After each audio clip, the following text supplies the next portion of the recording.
ഞാനിന്ന് വർക്ക് ചെയ്യുന്നിടത്തെ കുറച്ച് കാഴ്ചകളാണ് കാണിക്കുന്നത് കേട്ടോ.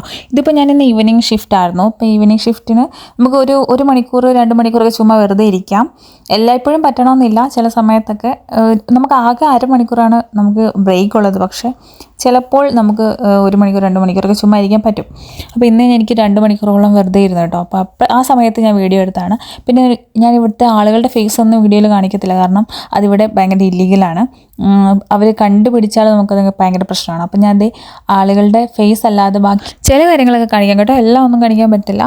അപ്പം ഇവിടെയെന്ന് വെച്ചാൽ നമുക്ക് 3 ഷിഫ്റ്റാണ് ഉള്ളത്: മോർണിംഗ്, ഈവനിങ്, നൈറ്റ്. ബാക്കി ചില യൂറോപ്യൻ രാജ്യങ്ങൾ, അതായത് UK, അയർലൻഡ്, മാൾട്ട അങ്ങനെയുള്ള രാജ്യങ്ങളൊക്കെ എങ്ങനെയാണെന്ന് വെച്ചാൽ 12 അവർ ഷിഫ്റ്റാണ്. അതായത് മോർണിംഗ് ഷിഫ്റ്റ് പിന്നെ നൈറ്റ് ഷിഫ്റ്റ് അങ്ങനെയാണ്. അതായത് 3 ദിവസമായിരിക്കും ഇവർക്ക്, ആഴ്ചയിൽ 3 ദിവസമായിരിക്കും 12 അവേഴ്സ് വെച്ച് 3 ദിവസം, പിന്നെ ഒരു 2 ഡേയ്സ് 3 ഡേയ്സ് ഇവർക്ക് ഓഫാണ്. പക്ഷേ ജർമ്മനിയിൽ അങ്ങനെയല്ല, നേരെ തിരിച്ചാണ്.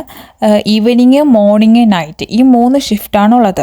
പിന്നെ വേറൊരു ഷിഫ്റ്റും കൂടെ ഉണ്ട്. അതെന്ന് വെച്ചാൽ നമുക്ക് രാവിലെ ഒരു മോർണിംഗ് ഷിഫ്റ്റിൽ ഒരു 3-4 മണിക്കൂർ, പിന്നെ അത് കഴിഞ്ഞ് വീട്ടിൽ പോകാം. വീട്ടിൽ പോയിട്ട് വന്നിട്ട് ഈവനിങ്ങിൽ ഒരു 3-4 മണിക്കൂർ, അങ്ങനെയും കൂടെ ഒരു ഷിഫ്റ്റ് ഉണ്ട് കേട്ടോ. ഓക്കെ, അപ്പം ഞാൻ ഡ്യൂട്ടി കഴിഞ്ഞ് ഇറങ്ങി. ഞാൻ ഡ്യൂട്ടി കഴിഞ്ഞ് വരുന്ന വഴിക്കത്തേ കണ്ടോ, ഒരു പരിചയമില്ലാത്ത എന്നെ കണ്ടിട്ട് ആ പൂച്ച എൻ്റെ അടുത്ത് വന്നിട്ട് ഇങ്ങനെ മുട്ടി ഒരുമി നിൽക്കുകയാണ് കേട്ടോ. കുറേ നേരം ഞാനിങ്ങനെ പോകുമ്പോൾ എൻ്റെ പുറകെ തന്നെ വരുവാണ്. അപ്പം ഞാൻ എവിടെ സ്റ്റോപ്പ് ചെയ്തോ അത് പുള്ളി അവിടെ സ്റ്റോപ്പ് ചെയ്യും. പിന്നെ പുള്ളി മുന്നോട്ട് പോകത്തില്ല. ഞാൻ നടന്നാൽ മാത്രമേ പുള്ളി നടക്കത്തുള്ളൂ. അങ്ങനെയാണ്. ഇപ്പോഴത്തെ ഈ പോകുന്ന എൻ്റെ ഹസ്ബൻഡാണ് കേട്ടോ. ഞാനും എൻ്റെ ഹസ്ബൻഡും എൻ്റെ ബ്രദർ, ഞങ്ങൾ 3 പേരും ഒരു സ്ഥലത്താണ് വർക്ക് ചെയ്യുന്നത്. എന്താ സുഖമല്ലേ? ഓക്കെ, അപ്പോൾ ആ പൂച്ച, ഞാൻ സ്റ്റോപ്പ് ചെയ്തപ്പോൾ ആ പൂച്ച അവിടെ നിന്നു കേട്ടോ. എന്നെ വെയിറ്റ് ചെയ്ത് നിൽക്കുവാണ്. പുള്ളിക്കാരൻ നടന്നു പോകുന്നത് നോക്കുന്നുണ്ട്. ഞാൻ എന്താ വരാത്തേ നോക്കി പുറകെ നിൽക്കുവാണ്. ഞാൻ വന്നാൽ മാത്രമേ പൂച്ച അവിടെ നിന്ന് പോളൂ. ഞാൻ ഇപ്പോഴത്തെ മൂവ് ചെയ്തപ്പോഴത്തേക്ക് എൻ്റെ കൂടെ വരുവാണ്. വീണ്ടും ഞാൻ ഒന്നും കൂടെ പരീക്ഷിക്കാൻ വേണ്ടി ഒന്നും കൂടെ നിന്ന് കേട്ടോ. അപ്പോഴത്തേ പുള്ളി അവിടെ നിൽക്കുവാണ് കേട്ടോ. ഞാൻ വരാൻ വേണ്ടി വെയിറ്റ് ചെയ്ത് നിൽക്കുവാണ്. പിന്നെ വീണ്ടും ഞാൻ നടന്നപ്പോഴത്തേക്ക് അവനും വീണ്ടും നടക്കാൻ തുടങ്ങി കേട്ടോ. ഈ പൂച്ചയ്ക്ക് ഞാൻ പെട്ടെന്ന് എൻ്റെ വായി തോന്നിയിട്ട് പേരിട്ട് ഞാൻ വിളിച്ചു, ലയാന്ന് പറഞ്ഞ് വിളിച്ചു.